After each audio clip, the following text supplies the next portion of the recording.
Hari ini Dialog Nasional berkunjung ke kantor pertanahan Kabupaten Banyuwangi.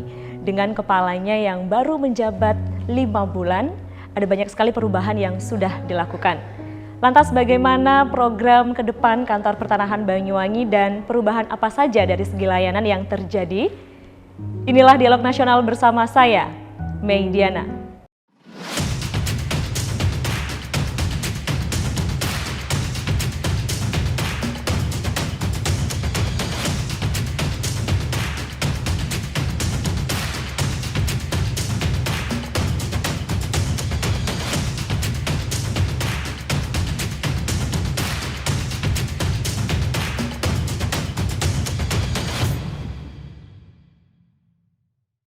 Assalamualaikum warahmatullahi wabarakatuh. Halo pemirsa NTV, kembali lagi di Dialog Nasional bersama saya Mei Diana. Hari ini spesial karena kami diberikan kesempatan untuk bisa berkunjung ke kantor pertanahan Kabupaten Banyuwangi. Hari ini kami akan berdialog, saya akan berdialog dengan Pak Budiono, APTNH MH. Beliau merupakan Kepala Kantor Pertanahan Kabupaten Banyuwangi. Sudah hadir di sebelah saya. Pak Budi, apa kabar? Baik Mbak Mei. Pak Budi ini kalau diibaratkan avatar adalah pengendali tanah, pemirsa. Jadi beliau ahli pertanahan. Memang hari ini diberikan kesempatan, terima kasih banyak Pak Budi. Kami sudah diberikan waktu sama-sama Mbak Mei untuk bisa ngobrol, berdialog hari ini soal tentunya seputar pertanahan. Siap. Hari ini apa kabar? Tadi sehat ya Pak Budi? Alhamdulillah. Bagaimana sehat. Kesibukan? Biasa-biasa saja. Padahal kalau tadi di kita off cam, waduh kalau diberitahu soal kesibukannya luar biasa loh Pak Budi yang bekerja, kami yang kelelahan ini sepertinya.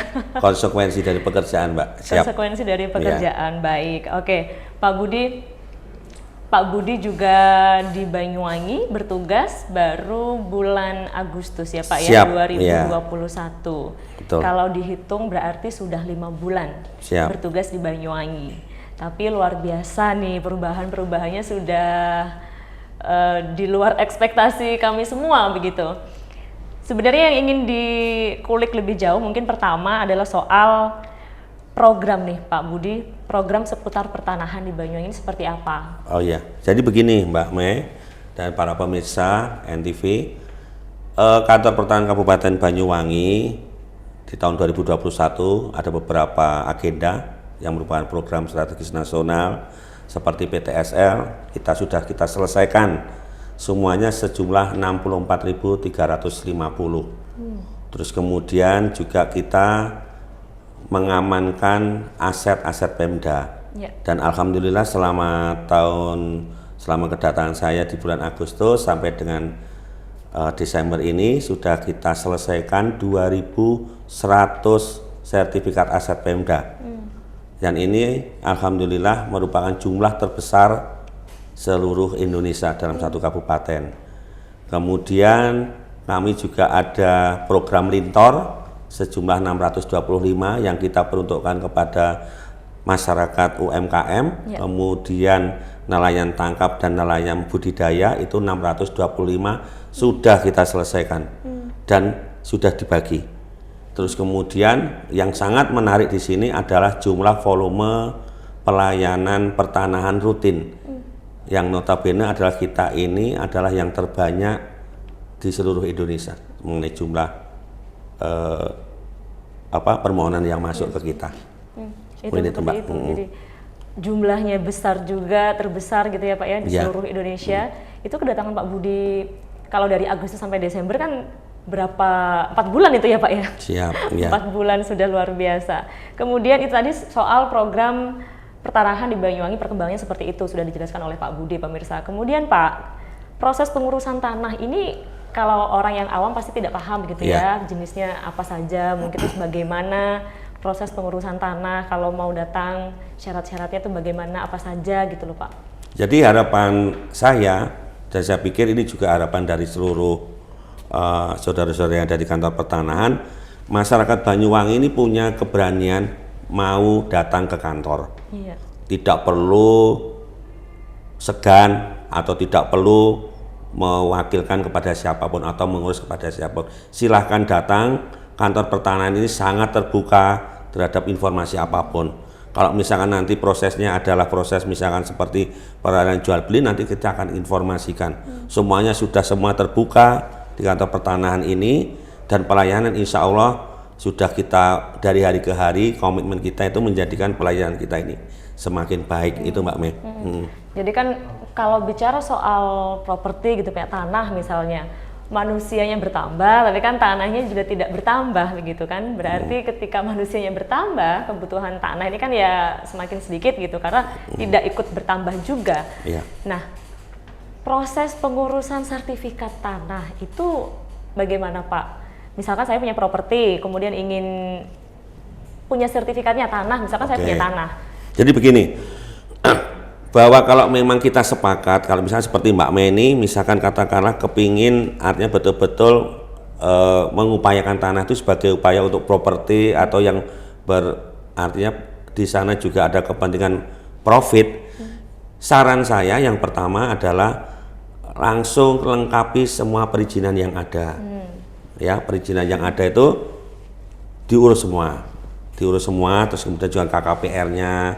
Sekarang ini Pemda Banyuwangi juga sangat terbuka dengan mall pelayanan publik di sana. Ajukan permohonan itu lengkap, izin-izin lengkap. Setelah semuanya lengkap sampai dengan set plan, nanti akan kita layani secara cepat sesuai dengan SOP yang ada. Seperti itu, Mbak. Sesuai dengan SOP yang ada. Jadi semua informasi itu bisa didapat di kantor pertanahan Banyuwangi. Jadi kalau tadi saya tangkap Pak Budi bilangnya, ayo masyarakat jangan malu untuk datang ke kantor gitu ya, untuk bisa bertanya. Tadi off kan Pak Budi bilang orang bertanya tuh bukan karena bodoh ya Pak ya, tapi apa Pak tadi? Siap untuk pintar. Siap untuk pintar gitu. Jadi itu yang, oh iya ya, ini quotes of the day. Jadi orang bertanya tuh bukan karena dia bodoh, tapi siap untuk pintar. Jadi masyarakat dipersilahkan tentu untuk bisa datang ke kantor pertanahan untuk mencari informasinya, begitu ya Pak ya. Dan beda nggak sih Pak ngurus untuk tanah wakaf, ininya ya, administrasinya gitu ya, syarat-syaratnya ya, kemudian untuk aset-aset yang kemarin diurus? Begini, ya artinya begini. Yang penting kan begini Mbak, filosofi dari pengurusan pensertifikatan ini kan begini, masyarakat atau subjek hak atau orang yang memiliki atau instansi yang memiliki ini itu adalah menyerahkan bukti-bukti apa yang dimiliki. Kemudian kami ini, kantor pertanahan ini kan bagian dari pemerintah ini, kita lakukan registrasi reh.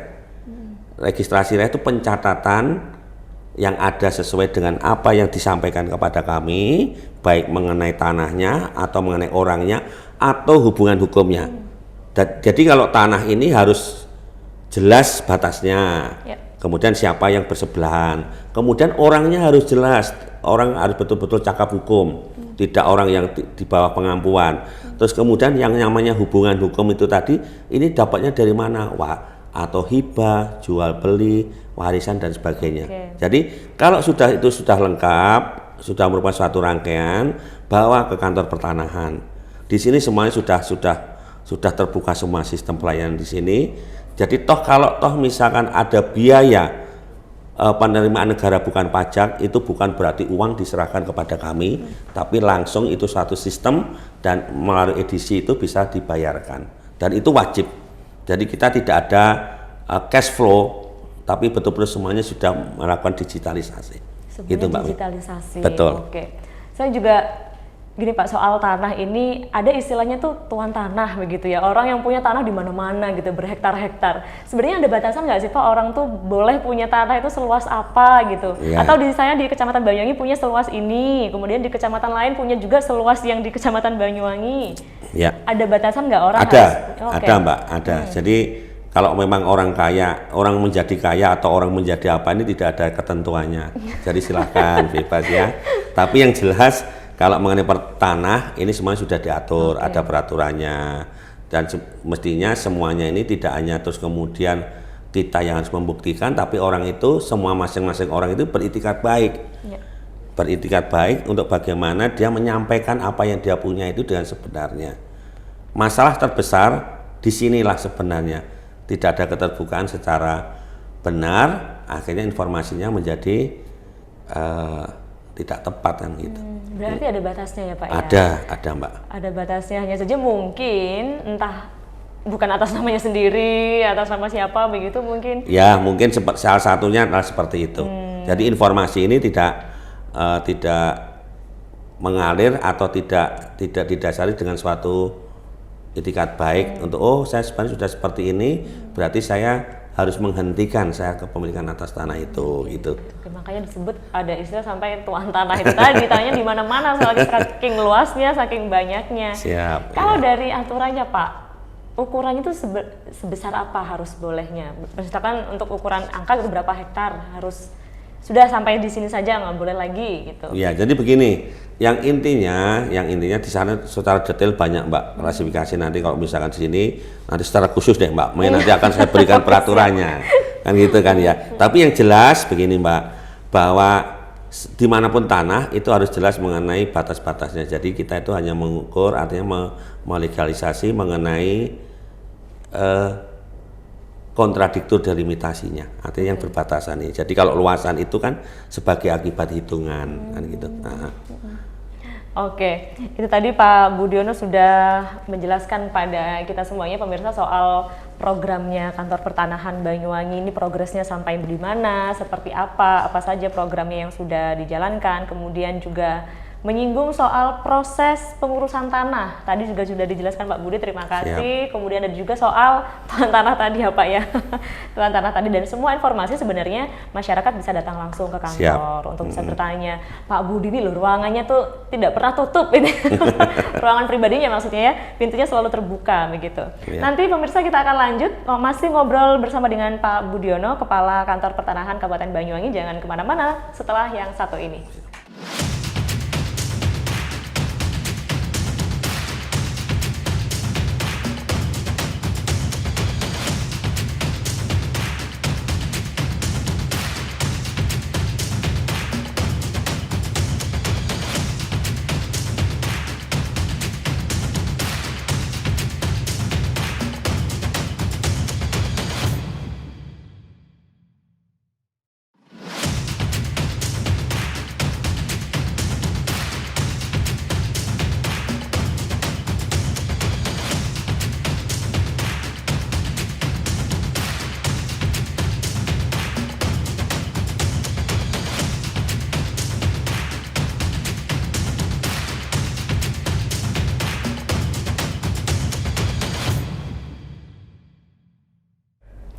Ya pemirsa, Anda masih menyaksikan Dialog Nasional NTV, masih bersama dengan Pak Budiono, APTNHMH. Beliau adalah Kepala Kantor Pertanahan Kabupaten Banyuwangi.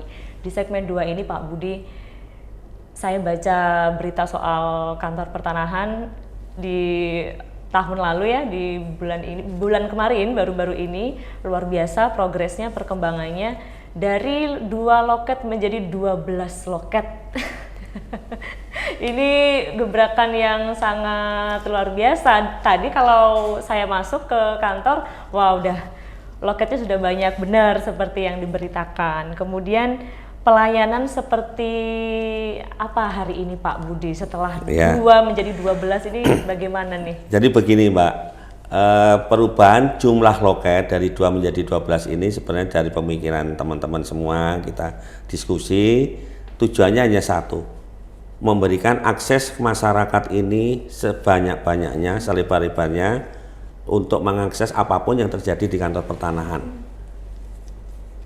Simpel sekali, artinya dari keinginan yang seperti itu, terus kemudian kita wujudkan ya kalau kita kan kalau ingin berbuat baik tidak usah tanggung-tanggung gitu ya. Jadi 12 kalau tambah itu kan menjadi 4 atau 3 kan gitu. Ini dilipat gandakan. Paling dari 2 ya 4 gitu Pak, 2 kali lipatnya. Ini berapa kali lipat Pak? Iya, sampai 6 kali lipat. Tujuannya adalah supaya masyarakat itu betul-betul punya akses, punya artinya inilah suatu bentuk bahwa kami kantor pertahanan ini sudah berubah. Kami juga melihat dinamika masyarakat, dan jujur bagi masyarakat yang datang langsung ini sudah ada, tidak perlu masyarakat ini antri. Kalau yang bersangkutan langsung nanti sudah ada loket khusus yang akan diberikan khusus pelayanan ini untuk masyarakat langsung, tidak mulai antrian yang banyak seperti itu Mbak. Tadi juga dilihat memang mengurai antrian juga memang Pak ya, Iya. tambahan loket ini. Jadi Kemudian, konsepnya sangat sederhana Mbak Mei, itu adalah sebagai linearisasi pelayanan. Jadi logikanya kalau kita punya 2 pintu saja kan mestinya orang akan berjubel. Tapi kalau kita punya 12 pintu yang sama, saya pikir jangan dibalik, malah jangan dibalik, ada anggapan 12 pintu ini malah mempersulit. Kan ini kan jadi salah yang memikir kan gitu, kira-kira seperti itu. Iya. Tadi analoginya Pak Budi juga bagus tuh Pak, yang banjir. Kalau ada misalkan 2 pintu saja mungkin lama surutnya gitu ya Pak ya. Kalau ada 12 pintu yang sama kan jadi mempercepat gitu, cepat surut. Kalau analoginya luar biasa Pak Budi. Ahli analogi nih, selain ahli pertanahan itu ahli analogi. Kemudian layanan juga seperti apa Pak? Nah iya, hitungannya ada 12. Tadi Pak Budi menjelaskan soal 12 loket ya Pak ya. Ada hitungan tersendiri nggak? Kok nambahnya 12? Jadi begini. Kalian 20 gitu. Nah. Jadi begini, angka ini sudah kita perhitungkan. Jadi hitung-hitungan matematika kasarnya seperti ini Mbak. Di Kabupaten Banyuwangi yang kita cintai ini, permohonan pertanahan atau pelayanan pertanahan dari masyarakat itu sekitar antara 6.000 sampai 7.000. Itu per apa Pak? Per bulan. Per bulan. Per bulan. Jadi ini harus kita sikapi. Jadi kita menambah loket ini sebenarnya adalah untuk mengantisipasi supaya masyarakat ini bisa terlayani dengan cepat, dengan baik, kemudian tidak menunggu terlalu lama karena masyarakat kan juga punya kepentingan yang lain. Kan seperti itu harapannya. Nah, terus kemudian angka-angka ini 6.000 sampai 7.000 ini kita upayakan, kita diskusikan dan sebagainya. Sekarang kita lebihkan deh. Sekalian aja 12 loket kita aktifkan semua 12. Nah, supaya apa? Kalau kemarin misalkan kalau ini peningkatannya hanya 3 kali atau mungkin 6 atau 8, pasti saya yakin lebih cepat lagi kalau 12. Jadi masyarakat juga bisa melakukan kegiatan yang lainnya. Itu Mbak. Jadi sekalian juga sekaligus kami juga tidak tanggung-tanggung untuk memberikan bagaimana pelayanan ini. Semangat kami intinya begini, kami kepingin pelayanan pertanahan di Kabupaten Banyuwangi dari hari ke hari ini semakin baik, masyarakat bisa merasakan. Itu aja Mbak, sederhana sekali aja. Ngalir juga, ikut juga perkembangan Banyuwangi yang luar biasa begitu ya Pak ya. Kemudian ada nggak sih kaitannya dengan luas lahan? Banyuwangi kan luas sekali nih, adakah kaitannya dengan itu juga, hitungan 12 loket itu tadi? Semata-mata hanya begini Mbak, hitungan kami ini kan parameternya yang jelas adalah hitungan ini nyata artinya apa yang kami sampaikan tadi, angka itu adalah permohonan yang memang betul-betul sudah kita evaluasi secara 5 tahun ke belakang, sekitar 6.000 dan sebagainya. Makanya kemarin tunggaan kita itu di sebelum bulan Agustus ini sangat luar biasa, kami tertinggi se-Indonesia tunggaan pelayanan. Untuk itu kami juga mohon maaf. Tapi alhamdulillah dengan niatan teman-teman juga kemudian juga komitmen. Sekarang ini alhamdulillah boleh mulai tanggal 15 September kemarin kantor pertanahan Kabupaten Banyuwangi itu bukan menyandang sebagai kantor dengan tunggaan pelayanan terbanyak se-Indonesia.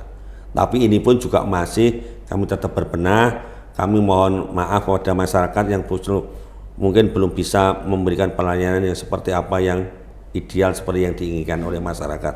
Tapi semangat kami ini kepingin terus berbenah baik gitu. Mengejar tunggakan itu juga tadi ya Pak ya. Iya. Pak Budi, itu berarti kalau 15 September berarti Bapak sebulan ya itu ya. Iya. Sebulan ada di sini tuh berarti langsung dibenahi semuanya. Alhamdulillah kemudian tunggakannya berangsur-angsur mengecil nilainya. Siap. Kalau sampai hari ini Pak? Sekarang hanya sudah angka ini sudah normal Mbak. Artinya kan permohonan kita ini sekitar 6.000 sampai 7.000. Jadi kita ini apa yang ada di tengah-tengah kita itu adalah angkanya hari ini tadi saya lihat sebelum saya ke sini 6.048. Jadi ini kan angka berjalan, berputar terus. Jadi tetap berproses, ada yang diukur, ada yang diselesaikan, terus kemudian ada yang artinya mungkin ini dalam perjalanan penandatanganan dan sebagainya. Oke, siap.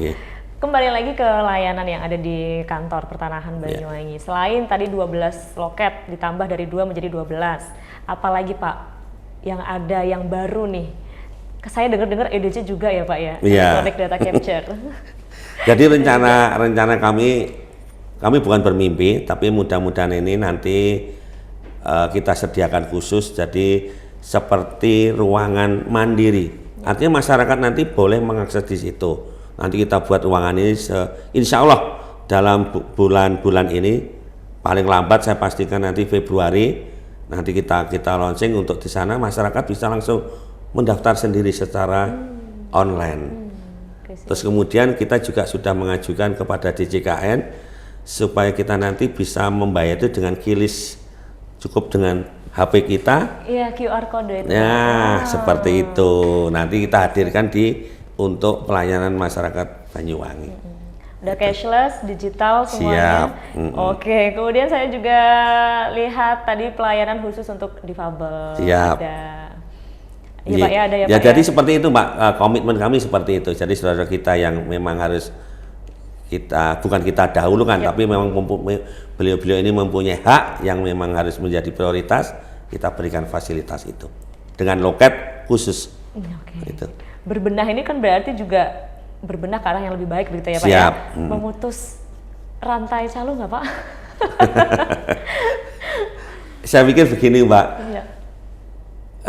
saya tidak berpikir entah apa yang akibat dari apa yang kami lakukan, tapi yang jelas komitmen saya kepingin menghadirkan suatu sistem pelayanan, terus kemudian yang betul-betul bisa dirasakan oleh masyarakat Banyuwangi sebagai pengguna layanan pertanahan.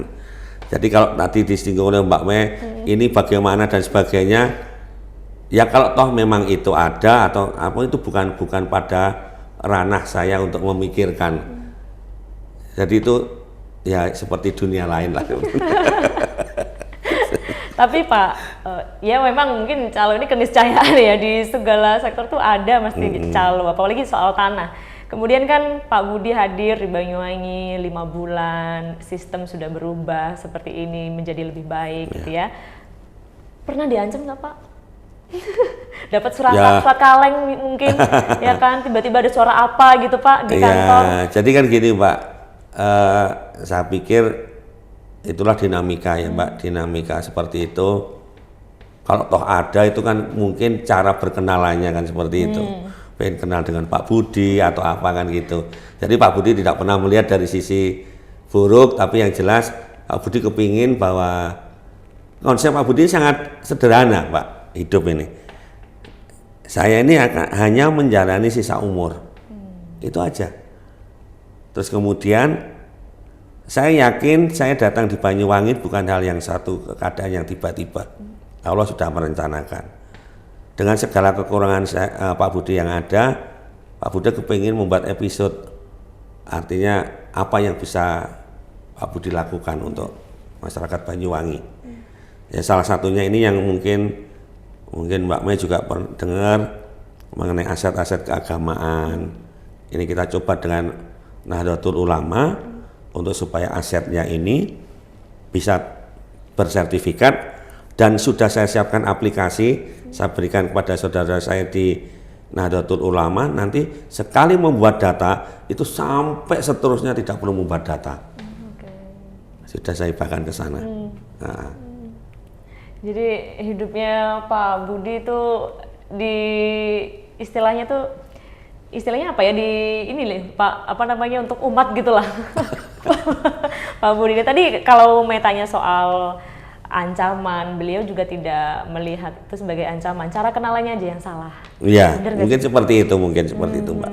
Cara kenalannya aja yang salah. Tapi kan memang belum setahun Pak, belum setengah tahun bahkan. Betul, sudah ya berubah lah, wajahnya sudah baru, kemudian layanan-layanan yang ada di kantor pertanahan Banyuwangi juga semakin baik gitu. Tadi kalau ditanya memutus mata rantai calo, gimana ya Pak? Apa terus ada calo ini? Kalau Pak Budi melihatnya seperti apa sih? Kalau saya melihatnya seperti ini Mbak, saya seperti tadi yang sudah saya sampaikan, saya tidak pernah melihat orang lain dari sisi jelek atau apa dan sebagainya. Tugas saya adalah sebagai pelayan masyarakat. Yang kebetulan inilah hidup saya, inilah jalan hidup saya yang diberikan oleh Allah. Jadi saya mencoba untuk seluruh masyarakat yang menggunakan layanan pertanahan ini mendapatkan haknya dengan baik. Tidak terjadi pembohongan atau mungkin juga penipuan atau informasi yang salah. Itu aja sebenarnya. Kalau toh misalnya tadi Mbak Mei melihat di luaran seperti itu, saya jujur, saya nanti kalau saya tidak tahu, saya berkomentar malah salah. Iya, betul. Nah, jadi fitnah Iya. kan? Saya pertama kali kan Pak datang, kemudian kaget kok di depan banyak orang. Saya Iya. kira apa gitu kan, ada apa? Saya kira ada sekolah. Berarti kantor pertanahan ini menarik gitu. Itu saya sampai dilihat ya teman-teman. Iya di depan ramai sekali. Saya kira saya sampai ngelihat kok nggak ada sekolah di sini. Saya kira bapak ibu mau jemput anaknya gitu Iya, Pak. iya. Baru saya dengar selentingan. Oh ternyata begitu.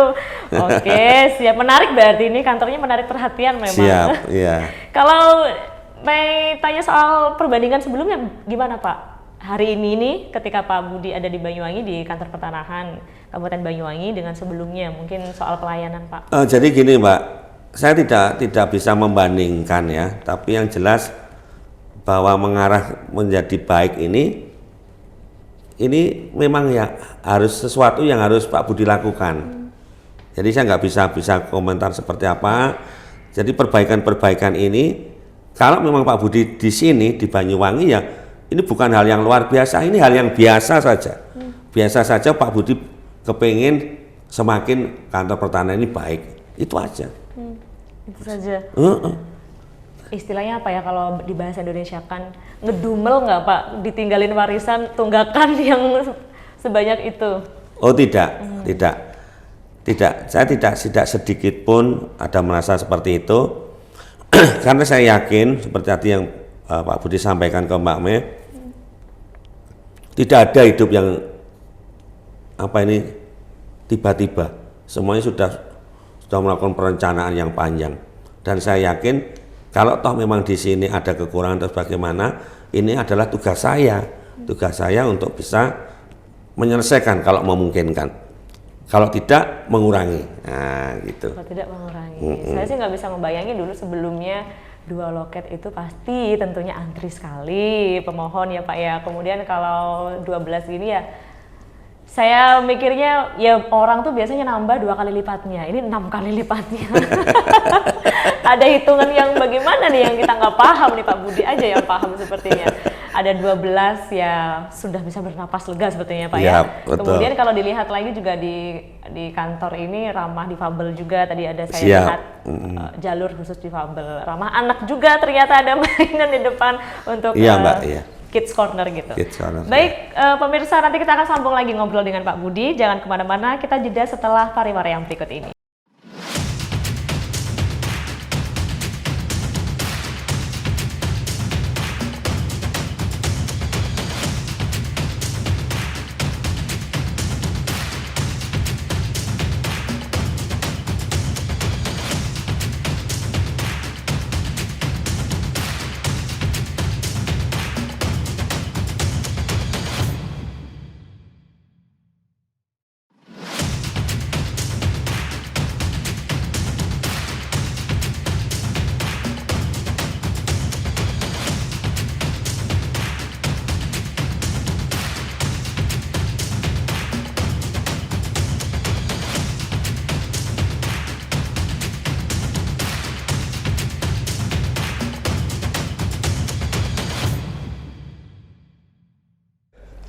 Ya, Anda masih menyaksikan Dialog Nasional NTV, masih ngobrol bersama Pak Budi. Pak Budi, ini kita di segmen ketiga, semakin seru pembahasannya. Kalau boleh tahu Pak Budi, di 2022 ini program dari Kantor Pertanahan Kabupaten Banyuwangi apa saja yang akan dikerjakan? Seperti apa? Siap, ya. Boleh dibagikan ke pemirsa.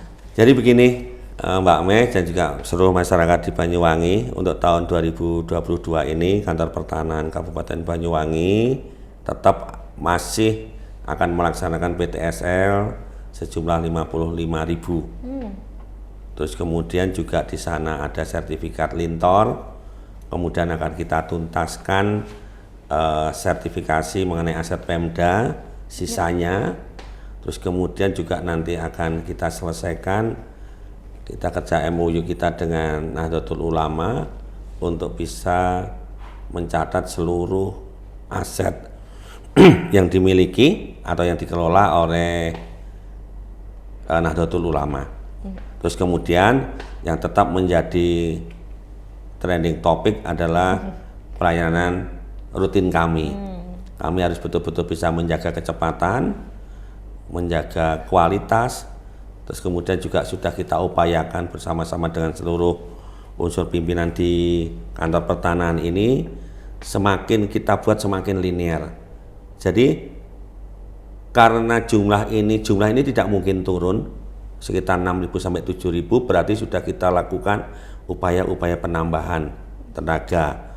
Ada tahapan 14 tenaga baru, terus kemudian nanti di pengukuran nanti akan kita masih berupaya terus untuk bisa menambah nanti petugas ukur ini, ditambah kalau hitung-hitungan matematikanya sekitar 26 petugas ukur. 26 petugas ukur. Untuk menjawab atau untuk memberikan pelayanan yang mudah-mudahan semakin hari semakin baik. Itu Mbak Mei. Kabupaten itu ya Pak ya? Iya. 26 tenaga gitu. Siap. Untuk kolaborasi dengan organisasi-organisasi masyarakat, tadi diceritakan seperti NU ya Pak ya, Nahdlatul Ulama. Kemarin sejumlah 1926 ya Pak? Itu sesuai dengan lahirnya NU. Itu kok kemarin saya lihat juga 1926. Oh iya deh, ini sesuai dengan tahun lahirnya. Kerjasama dengan yang lain juga Pak? Ormas-ormas yang lain? Jadi begini, memang diawali setelah ini kemarin sebelum dengan Nahdlatul Ulama, kita ini berkolaborasi dengan saudara-saudara kita yang mensertifikatkan mengenai pura dan sebagainya. Udah kita selesaikan Mbak. Terus kemudian setelah itu kita ke Nahdlatul Ulama. Terus kemudian juga saya sampaikan kepada seluruh mungkin organisasi atau apapun yang ada di Banyuwangi, siapapun, saya menyiapkan diri sepanjang tidak berhalangan dengan artinya tugas yang lebih penting. Pak Budi siap untuk bisa hadir, untuk bisa menyampaikan informasi segala sesuatu mengenai pertanahan. Jadi sudah saya sampaikan kepada teman-teman di baik media di Banyuwangi ini, silakan misalkan seperti lembaga swadaya masyarakat apa, yang penting kita sepakat bahwa tujuan mengadakan pertemuan atau mungkin Pak Budi bisa hadir di sana, itu kita sepakat bahwa tujuannya adalah untuk kebaikan Kabupaten Banyuwangi ini. Betul. Kalau seperti itu, insya Allah Pak Budi akan hadir. Nah seperti itu. Jadi tidak dengan tujuan yang lain-lain kan, seperti itu kan. Tidak ada tujuan lain gitu ya Pak ya. Gitu, semuanya demi kebaikan bersama. Betul. Karena memang perkembangan Banyuwangi yang luar biasa, tentu harusnya semuanya juga bisa bergerak bersama, bersinergi begitu ya. Iya betul. Maju juga secara pelayanan, kualitas SDM-nya, semuanya juga berjalan bebarengan seperti itu. Betul Pak. Jadi membangun Banyuwangi ini harus bersama, semua punya komitmen. Terus kemudian di sana juga yang kita sering lupa ini adalah juga keteladanan. Ini krisis keteladanan. Nah ini kadang-kadang yang jadi masalah. Betul. Kalau semuanya sudah beriringan seperti itu, saya yakin Banyuwangi ini semakin hari semakin indah. Terus kemudian akan berkembang menjadi kota yang sangat luar biasa Banyuwangi. Saya sebenarnya ini harusnya masuknya tadi ya Pak ya ke segmen yang selanjutnya, berhubung saya ingat dan takut kalau lupa tuh nggak enak. Tadi tuh masuk ke kantor pertanahan, nggak tahu ini jadi satu SOP juga atau bagaimana, semua pegawainya tuh tersenyum. saya minder sendiri, bukan minder tapi kayak grogi saya loh. Semua orang senyum-senyum, kenapa nih? Udah kayak salah satu adalah Pak ya, Bang begitu. Sama tuh seperti itu SOP-nya, senyum semuanya. Luar biasa, itu saya amazed Pak. Inilah salah satu perubahan yang ada di kantor. Inilah salah satu komitmen anak-anak saya di kantor pertanahan Kabupaten Banyuwangi ini. memberikan pelayanan dari hal yang kecil dulu. Ternyata urusan tersenyum ini nggak mudah, Mbak Mei. Itu. Pak, iya Pak, betul. Orang bilang kan senyum doang apa susahnya sih, Iya. gitu ya. Gak tahu kalau semalamnya lagi apa kan kita suruh senyum itu kan susah Iya, Pak. betul. Untuk terus tersenyum. Jadi inilah salah satu bentuk profesionalisasi kami. Apapun yang terjadi di luaran, anak-anak sudah begitu dia berhadapan dengan masyarakat, dia coba berikan pelayanan yang terbaik dengan tersenyum, walaupun mungkin dia juga punya masalah sendiri begitu sendiri, ya. gitu, ya. Oke, luar biasa. Pak Budi, tadi Pak Budi juga menyinggung soal PTSL, pendaftaran tanah sistematis lengkap. Gimana Pak? Hari ini seperti apa PTSL-nya Pak di Banyuwangi Pak? Mengenai PTSL, seperti apa yang disampaikan, PTSL ini program yang sangat luar biasa. Masyarakat inilah, mungkin kalau Pak Budi sudah bekerja sudah 32 tahun ya. Jadi kalau dulu mungkin ada Prona hanya sekitar 200, 300. Tapi sekarang jumlahnya sudah sampai puluhan ribu. Jadi kami capek pun itu kita senang masyarakat betul-betul bisa mendapatkan haknya. Yeah. Kalau toh di sana sini masih ada artinya kepuasan atau apa dan sebagainya, itu faktor yang lain. Tapi yang jelas dengan misalkan seperti katakanlah tahun 2021 ada 64.350 sertifikat. Saya yakin ini sebagai modal untuk bisa menggerakkan, artinya masyarakat sudah mempunyai akses kepada perbankan. Ya. Tapi pertanyaan seperti apa yang disampaikan oleh Pak Presiden ya betul-betul dihitung. Jangan terus kemudian karena punya sertifikat langsung datang ke bank, jaminkan, tidak dihitung dan sebagainya, jaminkan. Ya. Nanti pas waktu terimanya lah ini harus betul-betul bisa dihitung gitu. Harapan pemerintah seperti itu. Harapan pemerintah juga seperti itu.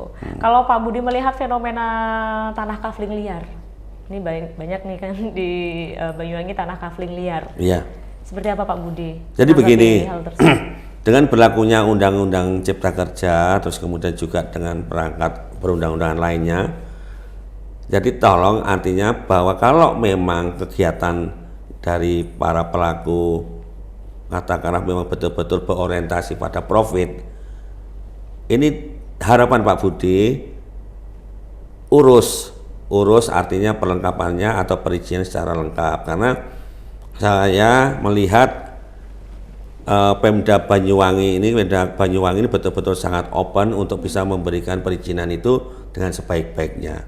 Jadi lakukan dengan cara-cara elegan, dengan benar, supaya kedepannya nanti usaha dari teman-teman yang berusaha di bidang itu tidak berakibat hukum yang jelek atau yang bagaimana di kemudian hari. Oke. Kalau dari Pak Budi ada imbauan nggak untuk warga nih yang akan beli tanah gitu Pak? Apa nasihat yang bisa Pak Budi sampaikan? Baik, nasihat saya kepada seluruh masyarakat Banyuwangi bila mana akan melakukan transaksi, yang pertama pastikan bahwa sertifikat itu benar. Ya. Benar itu caranya adalah kita punya aplikasi Sentuh Tanahku. Jadi ngecek sertifikat itu tidak perlu datang ke kantor. Oke. Nanti silakan di Google di Google Play Store ada ya Google Pak ya? Ada. Nanti silakan sana Sentuh Tanahku, teman-teman nanti bisa langsung mengakses itu, apa yang dibutuhkan penuhi, terus kemudian nanti akan keluar informasi itu. Okay. Terus kemudian di sana juga pastikan, jadi harus pastikan betul dulu. Betul. Yang pertama, pastikan ini ada dua yang harus dilakukan oleh orang yang bertransaksi. Pastikan tanahnya. Saran saya, seorang pembeli atau orang yang akan membeli tanah harus tahu batas tanahnya. Oke. Ini kadang-kadang yang lucu, cuma itu tanah saya kan gitu. Tapi batasnya nggak tahu. Kadang-kadang justru malah pada waktu pengukuran nanti yang dilakukan oleh BPN ini kan akan melegalkan batas tanah mana yang ditunjukkan kan gitu kan. Kita bukan mengukur. Mengukur ini adalah akibat panjangan ini. Kan gitu. Pastikan batasnya. Terus kemudian betul-betul pastikan dengan siapa masyarakat itu bertransaksi. Okay. saran Pak Budi sangat sederhana, lakukan dengan orang yang betul-betul memiliki sertifikat itu, tidak orang lain. Terus kemudian silakan datang kepada pejabat pembuatan akta tanah. Kalau toh memang nanti dibantu, tapi masyarakatnya betul-betul juga bisa di mana dia bertransaksi mengenai perbuatan hukumnya. Seperti itu. Jadi kalau di Sentuh Tanahku itu fiturnya ada banyak ya Pak ya, ternyata lokasi bidang, kemudian plot bidang ada di sana, ada pengumuman, ada sertifikat hilang juga ternyata. Jadi dipastikan dulu sertifikatnya benar atau tidak begitu ya Pak ya. Kalau mau bertransaksi, dan silahkan diunduh begitu ya Pak ya, di-download aplikasinya. Ini juga iya, Mei lihat di Google Play Store ada Sentuh Tanahku. Jadi informasi soal sertifikatnya bisa dicek di sertifikat ini. Oke, Pak, kalau bicara soal tanah tadi bahkan sudah kita singgung sedikit soal mafia tanah begitu ya. Nah, bukan tahun ini tapi tahun kemarin, Ombudsman ini berdasarkan data yang dimiliki oleh Ombudsman Republik Indonesia Pak Budi, ada 2.000 kasus mafia tanah di Indonesia Pak Bud.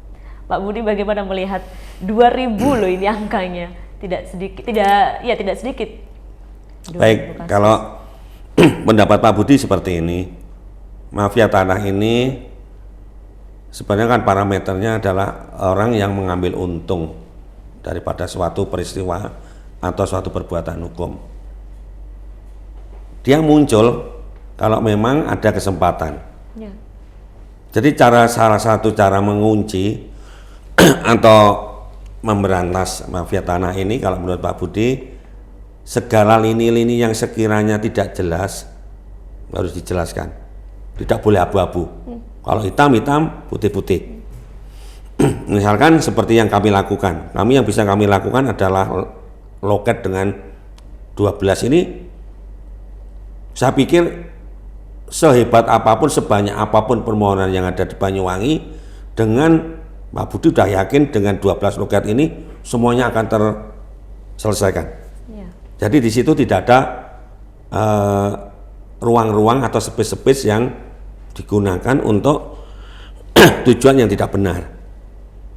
Terus kemudian di luaran, masyarakat mempunyai keberanian dan mempunyai tanggung jawab ngurus tanahnya sendiri. Tidak diwakilkan, tidak dikuasakan. Ya, terus kemudian yang ketiga, pejabat membuat akta tanah, baik itu notaris atau camat yang sudah dilantik, betul-betul melakukan tugasnya secara benar. Jadi kan akta itu kan menghadap kepada saya, pejabat membuat akta tanah, itu yang menghadap, gitu loh. Kalau sudah seperti itu, semuanya berkomitmen, mulai dari hulu ke hilir, saya pikir nanti praktek-praktek mafia tanah ini bisa berkurang, bahkan bisa hilang. Terus kemudian juga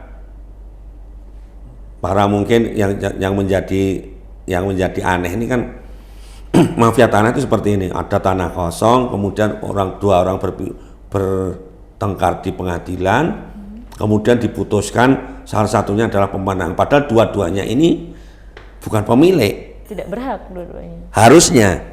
Ya ini adalah betul-betul lembaga peradilan kita ini betul-betul bisa melihat lebih teliti atau lebih komprehensif lah melihat itu, supaya nanti juga memberikan putusan dengan benar. Itu. Seperti itu Pak Budi melihat soal temuan Ombudsman ya Pak ya. Siap. 2.000 mafia tanah. Dan soal mafia tanah ini dilematis, susah sih memberantasnya, tapi pasti bisa ya Pak Budi ya? Insya Allah. Nggak ada yang nggak mungkin ya Pak ya? Kalau Pak Budi selalu berpendapat semuanya bisa, sepanjang betul-betul, tapi memang seperti yang tadi Mbak Mei, Pak Budi terangkan, bahwa praktek pengurusan tanah ini sangat panjang. Ada beberapa item-item pengurusan. Ini harus clear.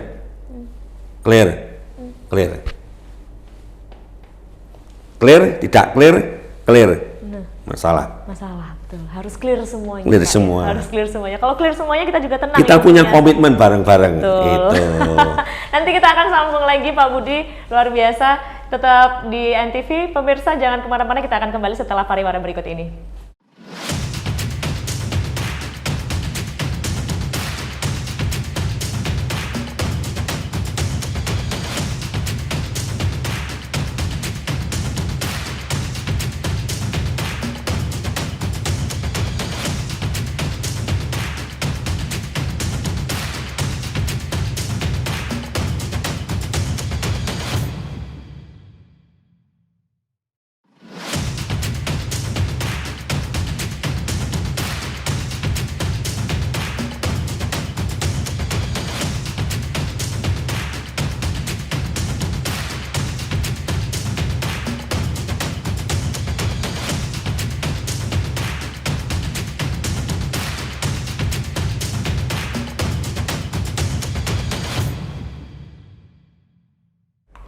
Ya pemirsa, kita ada di segmen terakhir Dialog Nasional ngobrol bersama Pak Budi. Hari ini kita hadir di Kantor Pertanahan Kabupaten Banyuwangi, Pak. Ya. Terima kasih, dan di segmen terakhir ini seperti biasa kita akan mendengarkan harapan dari Pak Budi.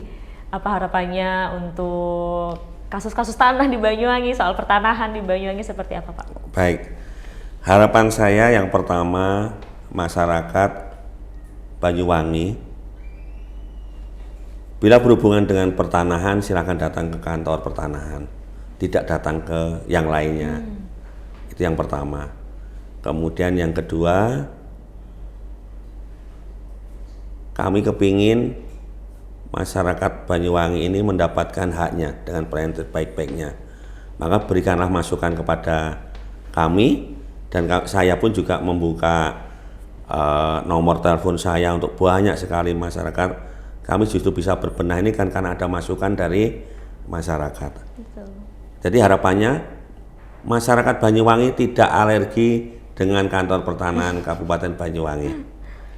Terus kemudian apa yang coba akan kami berikan, semangat kami dari ke hari nanti akan coba kita berikan yang terbaik untuk masyarakat. Terbaik ini bukan bagaimana tidak, untuk yang bagaimana tidak, tapi betul-betul masyarakat ini nyaman.